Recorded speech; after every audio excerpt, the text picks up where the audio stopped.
St. Louis Chief Sherman George and his wife.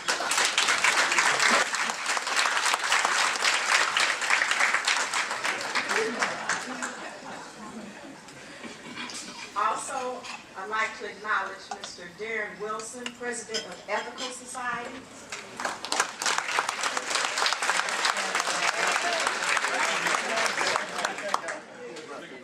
The noble members.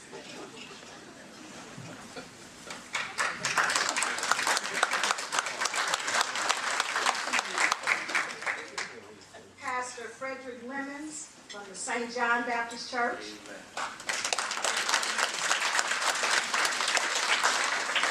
And Pastor Roderick Burton from the New Northside Missionary Baptist Church. And his wife.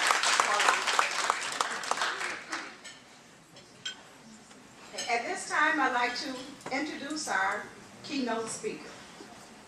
Our keynote speaker is Colonel Bettye Turner.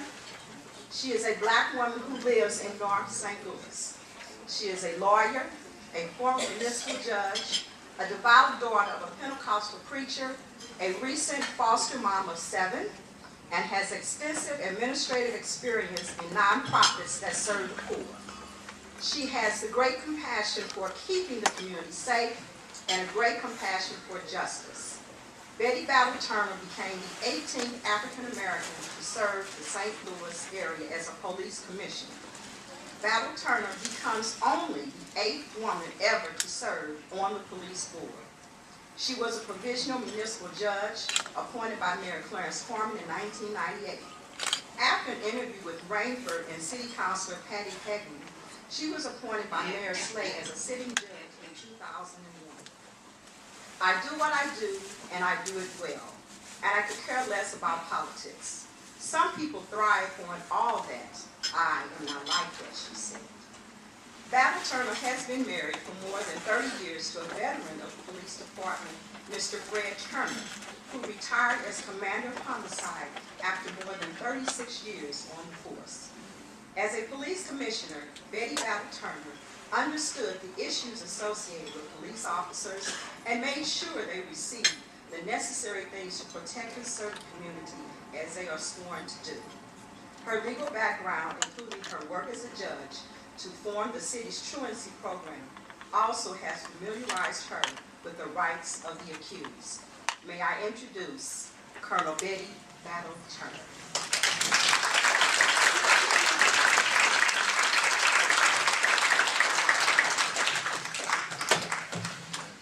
Hello everyone, and I thank you all for being here. And I'm going to get in trouble like the preacher up here because some of the things that I'm going to say is going to remind you of him.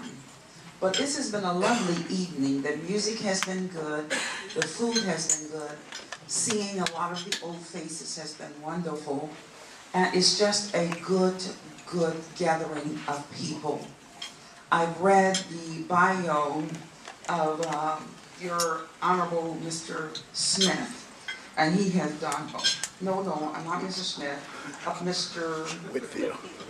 Whitfield. Donnell is I'm sorry.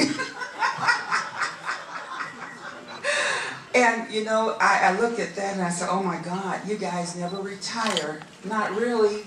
You just change lives and do something differently.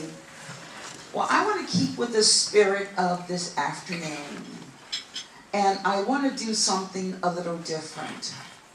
Every time I think of this season, I think of the hardship that some of us go through in trying to find that perfect gift for the perfect person and persons in our lives.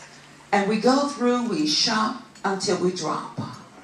We get tired, we get broke, and then we get angry because we're broke. We worry everybody near us and around us, trying to figure out what to do.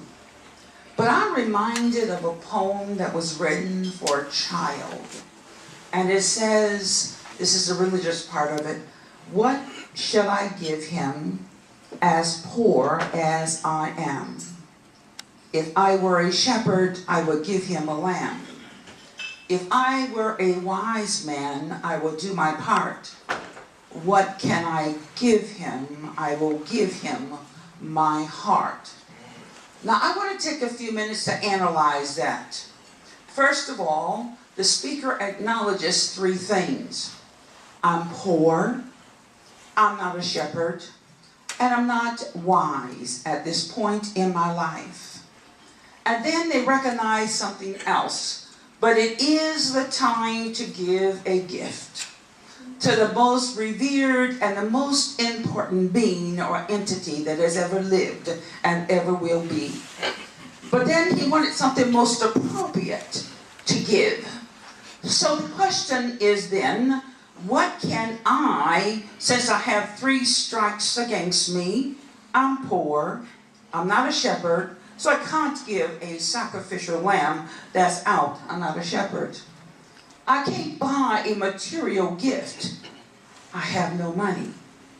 And then he says, and I cannot do my wise part and bring him gold, frankincense, and myrrh. I'm poor and I'm not wise. So then he says, ask the question, what can I give him? And then he makes this great proclamation. I will give him my heart. Now, I say that to say this, that as we go about this season of giving, we need to apply the same analysis to the poem as to our giving. We need to decide our status to begin with. Do we have the money or do we not? Is the credit card already overloaded or is it not? Am I going to be paying for it until next Christmas this time? Or do I have the money in the bank? We must consider our economic standing any time that you give a gift. And then you must think about, who are you? What are you? And this brings me to you gentlemen and women here today. You are people who are wealthy with knowledge that a torn community is desperately in need of. You are ex-officials of the law.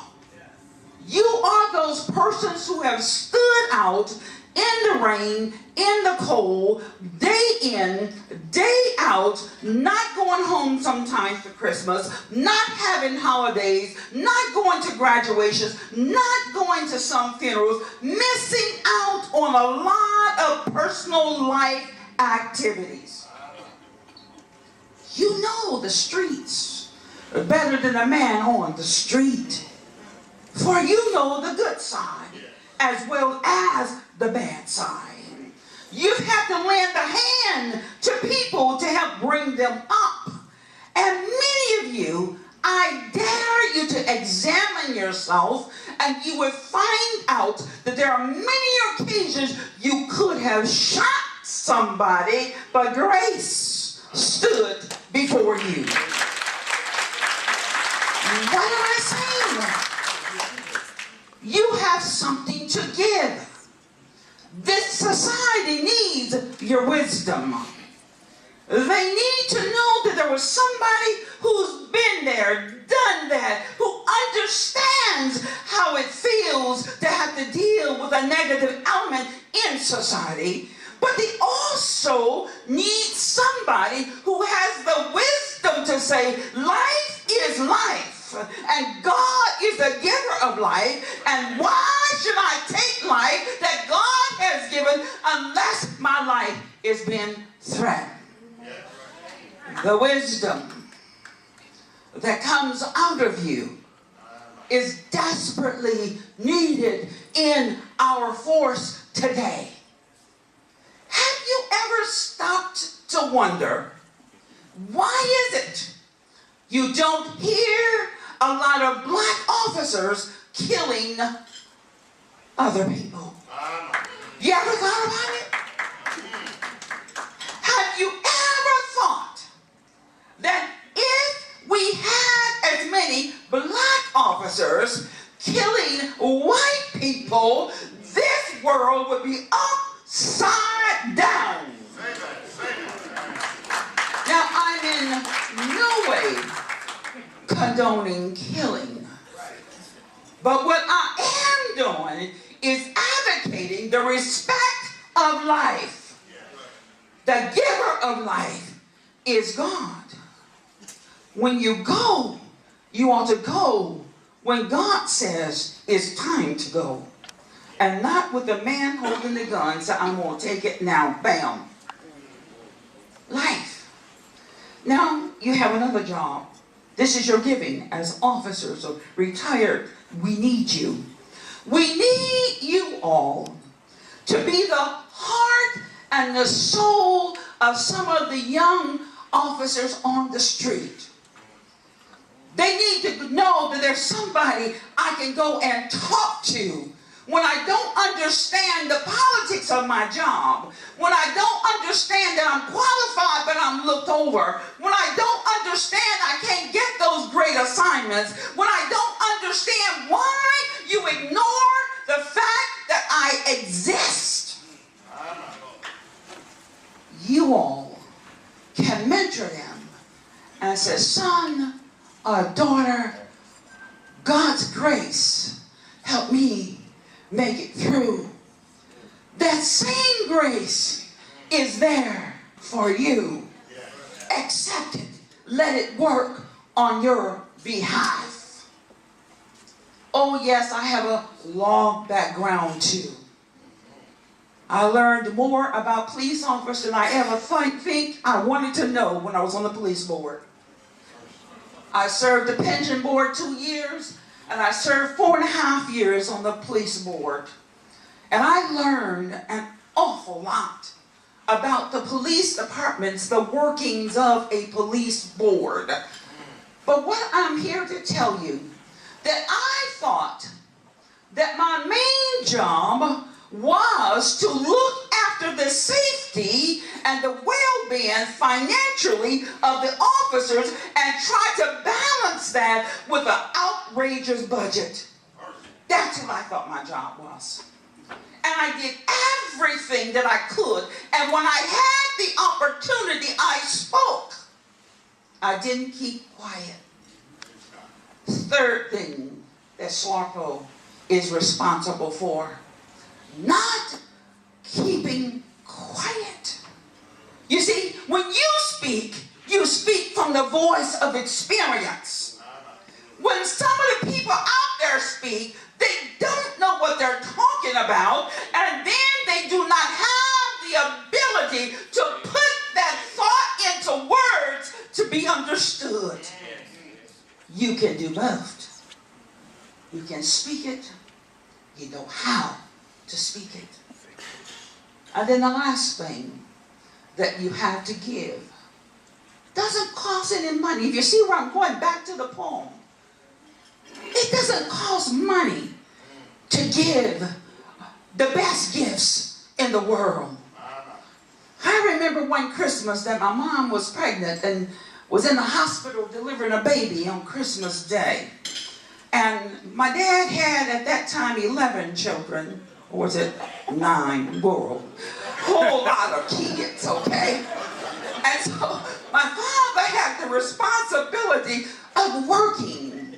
He didn't know how to cook, bless his heart. So we had Chinese food on Christmas, like our Christmas story, you know. We had Chinese food. He went and found somebody open and bought Chinese food home.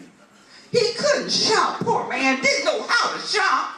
So he just didn't get us anything. That ended up in the best Christmas of our lives. I have my sister that'll witness it. You know what he did? He got a bushel of apples and we bobbed our heads in water on Christmas for apples. And we played games as a family. And then my Uncle Pap, as we call him, played the part of Santa. He came over with a one gift for each of the 11 children. But it was a family togetherness. Don't have Christmas without being there with your heart. Because if you keep your heart in Christmas, everybody around you is going to see what's coming from your heart. A hello, how are you? A compliment, a good word, a good deed. Understanding, share it. Peace, share it. Forgiveness, share it. Repentance, share it. These are the things that bring people together with a heart and where people can understand there's something about you I feel, but I can't see it, but I feel it coming from where? Your heart. What can I give? As poor as I am. We're in church now, y'all. We're a shepherd. I will give him a lamb. If I were a wise man, I'll do my part. What can I give him? I'll give him my heart. The doors of the church are open.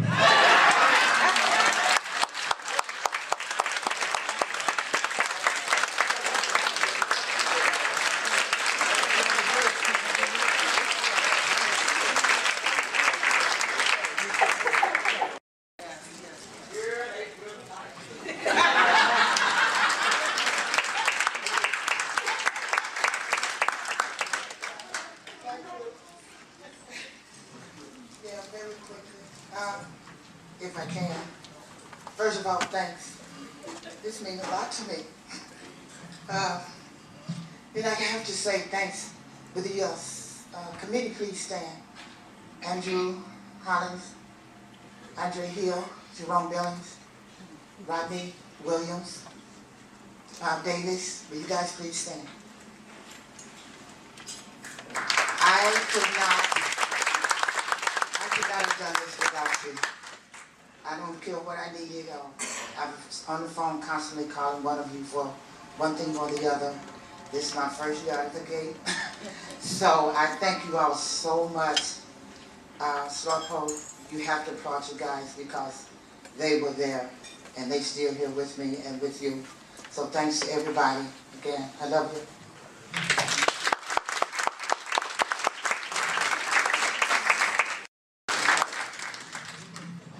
Let's give my wife another hand.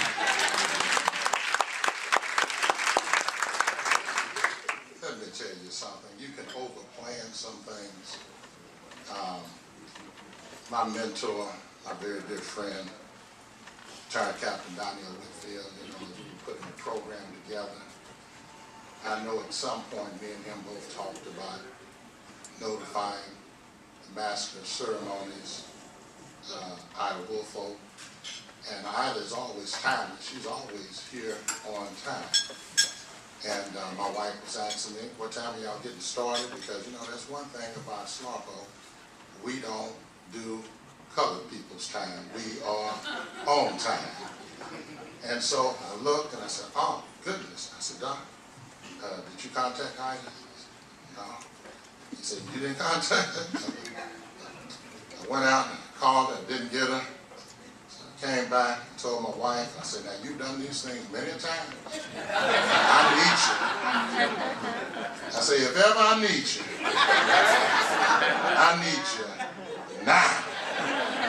So I want to thank my wife for stepping in and helping us.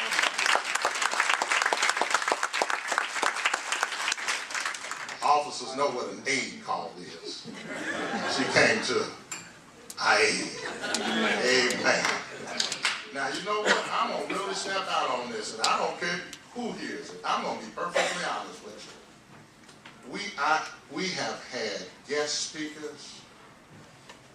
This has been the best.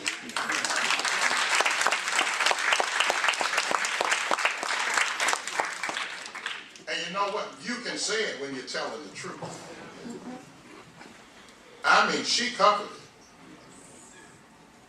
our roles as law enforcement officials, and she knows it because she was at the apex of it. She was our boss as a police commissioner. So at that time, she was her husband's boss.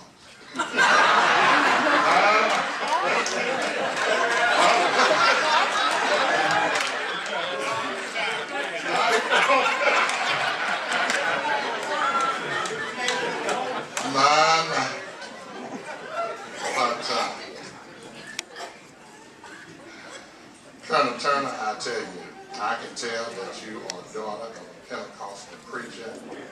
God flows through your veins. And I mean, you reach me. And I'm sure you reach the masses. At this time, we're going to present the William Buster Alphen Award to Mr. Donnell R. Whitfield. Currently serves as the board president of the St. Louis Philanthropic Organization, Inc. Before serving in this capacity, Mr. Whitfield had a distinguished 25-year career with the St. Louis Metropolitan Police Department.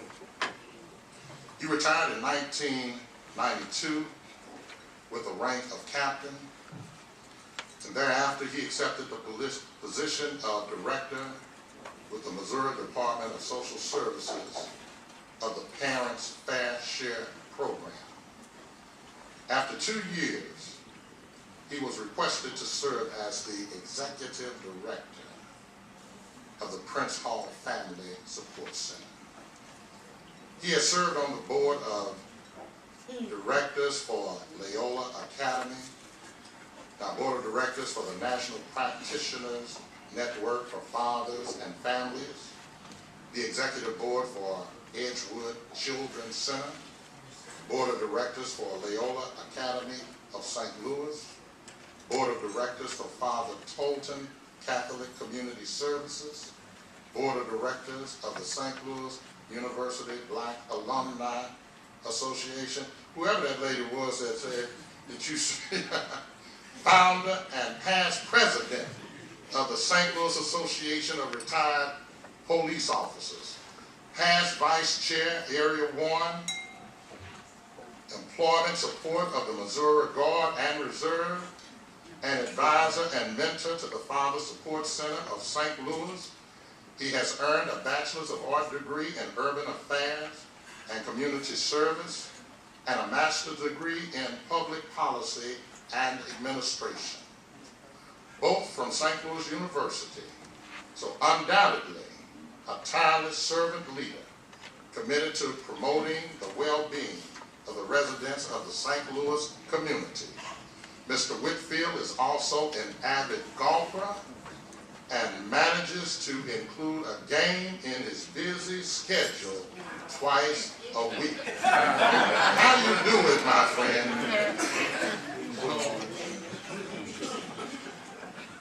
I'm going to ask that all the members of SLARPO come and stand with me as we present to our founder. And I'm going to ask that Georgia will come also and be a recipient with her husband. She's the brains behind it.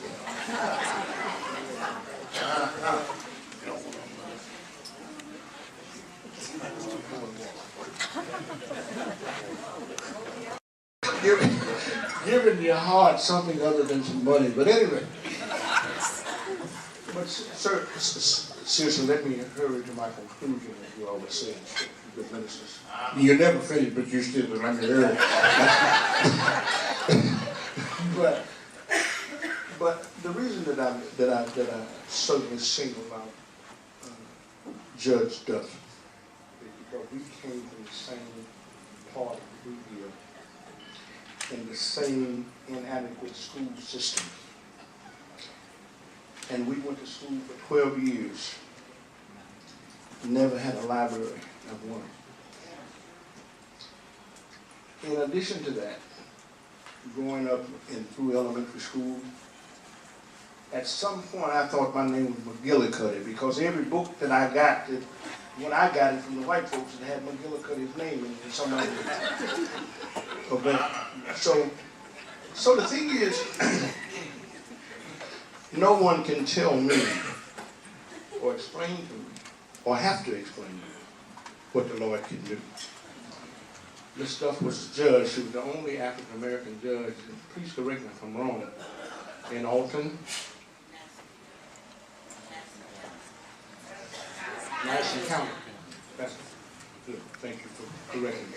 So that's even greater. But we came from the same school system. And as it indicated in my bio that I went to St. Louis University, it was a struggle. Because so often our kids are not given a good education. And it's not because they can't learn. And while I'm on this fact of talking about kids, parents, grandparents, please stop buying your kids pistols. The 12-year-old child that was shot in Cleveland has a replica. Something that looks just like a pistol. Why don't give them excuses and reason to kill us? And I'll rush to my conclusion, but I would be also remiss if I didn't say to Darren Wilson. Darren, would you please stand again? I think you deserve it. Amen.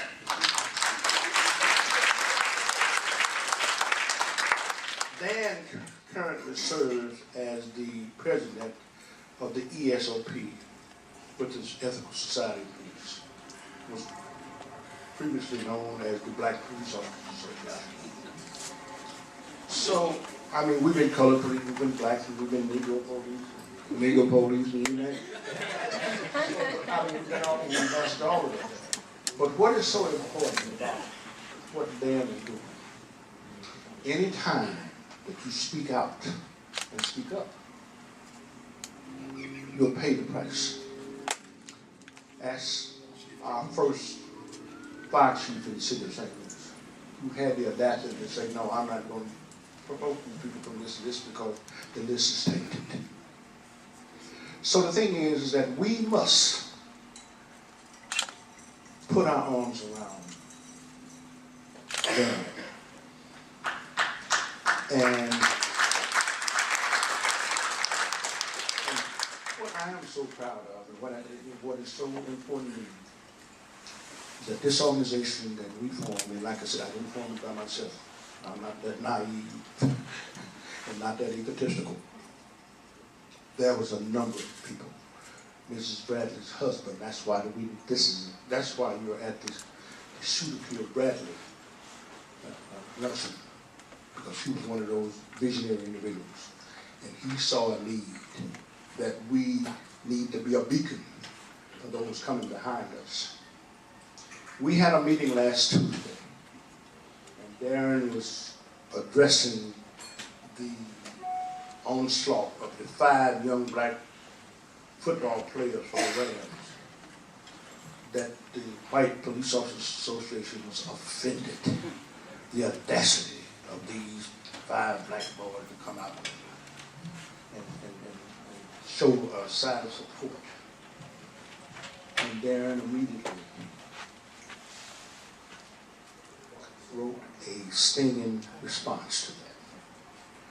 And we had a meeting of our executive board on Tuesday. Darren and his attorney came, and we let him know that wherever he go, whatever he need to do, will be there. That's why this organization is important.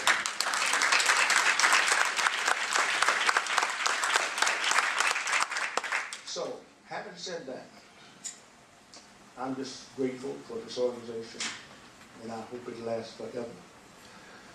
I'm grateful for those of you who took time out of your schedule today to come and be with us and to help us to celebrate. We have 2 distinguished individuals that we, every year, that we honor, and one of them is Bradley husband, Lieutenant Shooter Bradley, and Lieutenant William Alton.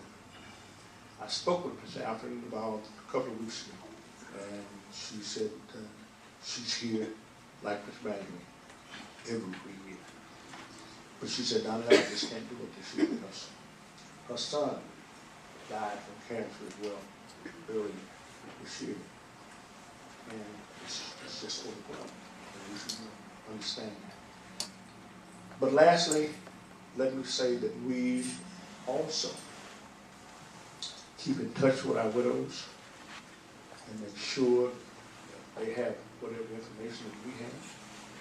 We send them our minutes, and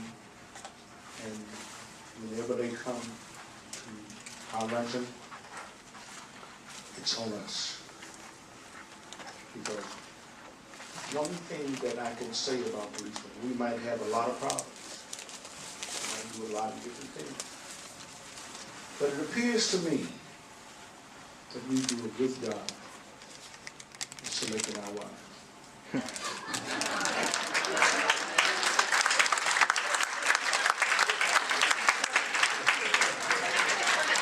Two things I want to share with you before I take my seat. Number one, when the good Pastor Smith here didn't see eye to we had a ram in the bush. There was no question of time. And my wife had so much confidence in me. She said, you know, I'm really excited and happy that you were being honored as the founder of St. Louis Association of Retired Police Officers. So she said, now, I hope you can get up there, accept your award, and show the audience how great a founder you are by finding your way to your seat.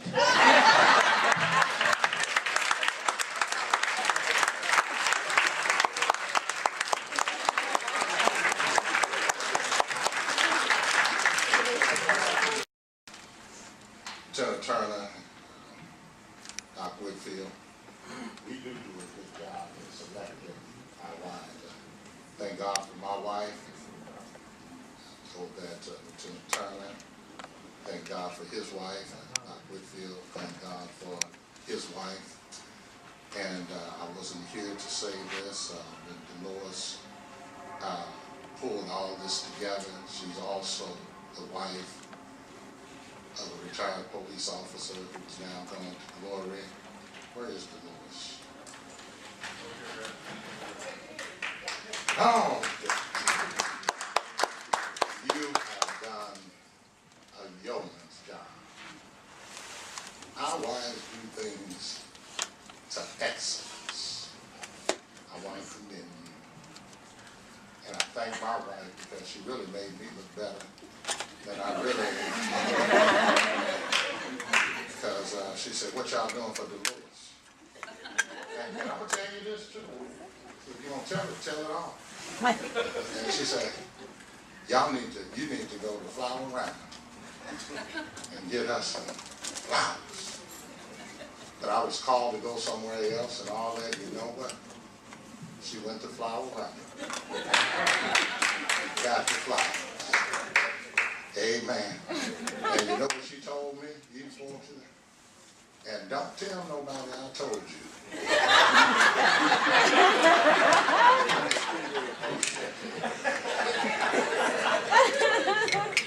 Darryl, come and give the benediction. Thank you, everybody. Good time. It was a good time. And you know, you make a mistake when you give a preacher a mic. I think Brother Donnell is a preacher in disguise. Bow our heads, if you will, with me.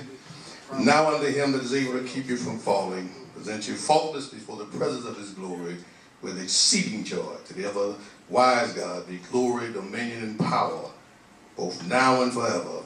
And as we leave from this place, but not from his presence, let us all say, Amen. Amen.